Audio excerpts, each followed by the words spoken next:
Black board education के YouTube channel में आपका स्वागत है। आज का टॉपिक है प्रॉपर्टीज ऑफ H2O, जल का गुण, और इसमें हम लोग केमिकल प्रॉपर्टीज ऑफ H2O पढ़ेंगे। Chemical properties of H2O। Water is more stable due to it has high delta HF value. Delta HF heat of formation को बताता है और इसका वैल्यू निगेटिव में होता है -285.9 किलो जूल पर मोल। जल अत्यधिक अस्थायी होता है, कारण है कि इसका उच्च संवहन ऊष्मा होता है, या इसको हीट ऑफ फॉर्मेशन का माने अर्थ हो जाएगा विचरण का ऊष्मा। अब है water dissociate it's component above temperature 2273 kelvin, 2273 kelvin, 2273 kelvin के ऊपर यह अपने घटकों में टूट जाता है।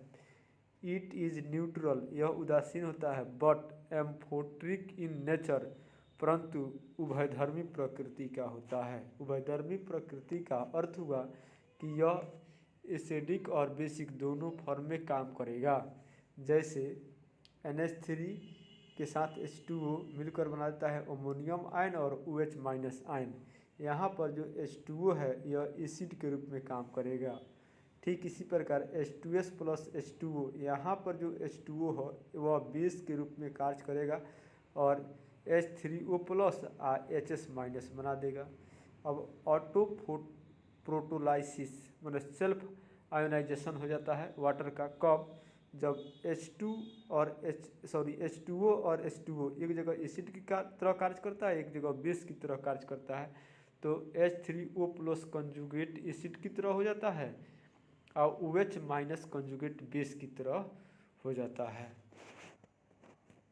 उसके बाद है रेडॉक्स रिएक्शन इन्वॉल्विंग वाटर। अब रेडॉक्स रिएक्शन किसको कहते हैं? तो जिस किसी रिएक्शन में ऑक्सीडेशन और रिडक्शन दोनों होता है तो उसे हम लोग रेडॉक्स रिएक्शन कहते हैं। जैसे 2Na और H2O मिलकर बनाता है 2NaOH प्लस H2। अब यहाँ पर Na पर मान लेते हैं 0 चार्ज है और यहाँ पर NaOH में Na पर प्लस चार्ज, O पर -2 चार्ज, H पर +1 चार्ज। अब हम लोग देख रहे हैं कि Na का ऑक्सीडेशन नंबर बढ़ रहा है, 0 से हो गया +1, तो इसका ऑक्सीडेशन हो गया। यह जो H2 है माने H जिस पर प्लस चार्ज है यह घट करके 0 हो गया, तो इसका रिडक्शन हो गया। और जिसका ऑक्सीडेशन होता है वह Ra की भांति कार्य करता है, यानी कि रिड्यूसिंग एजेंट की तरह कार्य करता है, और जिसका रिडक्शन होता है वह OA की भांति कार्य करता है, यानी कि ऑक्सीडाइजिंग एजेंट की तरह कार्य करता है। तो यहाँ पर H2O ऑक्सीडाइजिंग एजेंट है। उसके बाद 2F2 प्लस 2H2O, यहाँ पर F2 का रिडक्शन हो रहा है और H2O का ऑक्सीडेशन हो रहा है, और ऐसी स्थिति में जो H2O है यह Ra की भांति कार्य करता है, यानी कि अकारक की भांति कार्य कर रहा है। उसके बाद है hydrolysis reaction. Due to high dielectric constant it has a very strong hydrating tendency, it dissolve many ionic compound.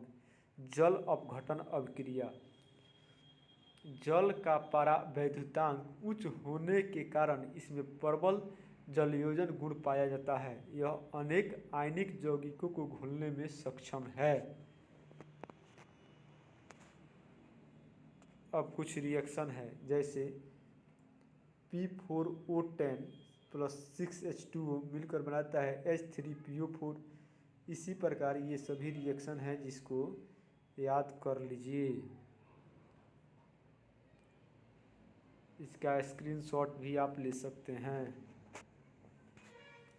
अब है हाइड्रेशन एनर्जी, जलयोजन अभिक्रिया। Water reacts with some metal salt to form metallic salt which are called hydrate. This is known as hydrate formation. जल कुछ धातु लवण के साथ अभिक्रिया कर धात्विक लवण बनाता है जिसे हाइड्रेट कहते हैं। इसे हाइड्रेट विचरण भी कहा जाता है या हाइड्रेट बनावट भी कहा जाता है। There are 3 types of hydrate. Hydrate 3 प्रकार के होते हैं, जैसे क्रोमियम के साथ H2O कोऑर्डिनेट वाटर बनाता है, यानी कि समन्वय जल बनाता है। उसके बाद BaCl2 और 2H2O यह इंटरस्टियल माने अंतराकाशी जल बनाता है। उसके बाद CuH2O पर पूरे माने सिस्टम पर +2 चार्ज और SO4 पर -2 चार्ज। इन CuSO4 + 5H2O यह हाइड्रोजन बॉन्ड के वजह से जुड़ करके जिस हाइड्रेट का निर्माण कर रहा है इसे हम लोग हाइड्रोजन बॉन्डेड वाटर कहते हैं या हाइड्रोजन बॉन्डेड वाटर हाइड्रेट कहेंगे। इसके बाद है सम इम्पोर्टेंट रिएक्शन, कुछ महत्वपूर्ण अभिक्रियाएं, जैसे 2M + H2O 2MOH + H2, जहाँ M अल्कली मेटल है, लिथियम, सोडियम, पोटासियम, रुबिडियम, ये सब। यहाँ पर M + 2H2O MOH ट्वाइस बनाता है और H2 गैस, जहाँ पर M अल्कलाइन अर्थ मेटल है, इसका मीनिंग होगा बेरिलियम, मैग्नीशियम, कैल्शियम, ये सब। MgH2O MgO + H2। अब है Fe + 4H2O Fe3O4 + H2O। देखिए कॉपर, Ag, Hg, Pt ये सभी जल से अभिक्रिया नहीं करते हैं। ये जो दिख रहा है इस सब रिएक्शन को भी याद कर लें, जो कि प्रतियोगिता परीक्षा के लिए महत्वपूर्ण है।